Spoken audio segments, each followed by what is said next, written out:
YCP రెండో జాబితాలో కొన్ని ఆసక్తికర మార్పులు కనిపించాయి.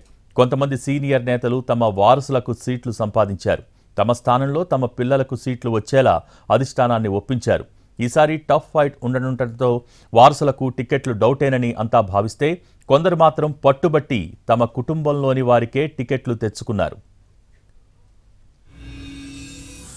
తిరుపతి ఎమ్మెల్యే భూమన కరుణాకర్ రెడ్డి స్థానంలో భూమన అభినయ్ రెడ్డిని ఇన్ఛార్జిగా నియమించారు. అలాగే చంద్రగిరిలో సీనియర్ నేత చెవిరెడ్డి భాస్కర్ రెడ్డి కుమారుడు చెవిరెడ్డి మోహిత్ రెడ్డికి సీటు దక్కింది.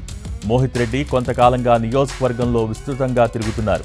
ఇక గుంటూరు ఈస్ట్ ఎమ్మెల్యే ముస్తఫా స్థానంలో ఆయన కుమార్తె షేక్ నూరి ఫాతిమాకు ఛాన్స్ ఇచ్చారు. రామచంద్రాపురంలో పిల్లి సుభాష్ చంద్రబోస్ కుమారుడు పిల్లి సూర్యప్రకాష్కు అవకాశం ఇచ్చారు. గతంలో ఈ నియోజకవర్గానికి 3 సార్లు బోస్ ప్రాతినిధ్యం వహించారు. అయితే 2019లో ఇక్కడి నుంచి చెల్లుబోయిన వేణుగోపాల్కు అవకాశం ఇచ్చారు.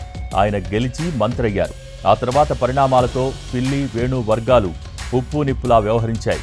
అయితే తన కొడుకుకు ఈసారి సీటు ఇవ్వాల్సిందేనని పట్టుబట్టిన పిల్లి బోస్ తన పంతం నెగ్గించుకున్నారు. దీంతో హైకమాండ్ వేణును రాజమండ్రి రూరల్కు పంపించింది. ఇటు మచిలీపట్నం నుంచి మాజీ మంత్రి పేర్ని నాని కుమారుడు పేర్ని కృష్ణమూర్తి ఇన్ఛార్జిగా వ్యవహరిస్తారు. తన కుమారుడికి సీటు ఇవ్వాలని చాలా కాలంగా నాని కోరుతున్నారు. చివరకు దాన్ని సాధించుకున్నారు.